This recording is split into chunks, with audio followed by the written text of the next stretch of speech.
Waheshimiwa, katika kugombea huku kuna wanaokwenda kwenye majimbo na kusema nimetumwa nije.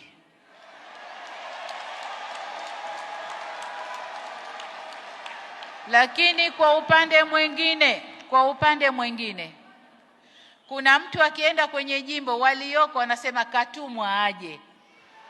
Nataka niwaambie si mimi, si rais wa Zanzibar, hatutatuma watu kuja majimboni.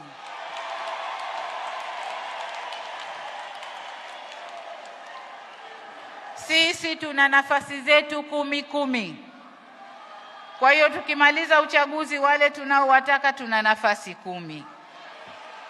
Kwa hiyo mlioko kwenye majimbo mjidhatiti na majimbo yenu na msifanye woga.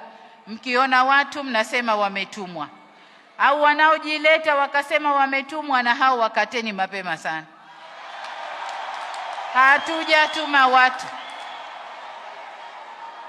Hatujatuma watu.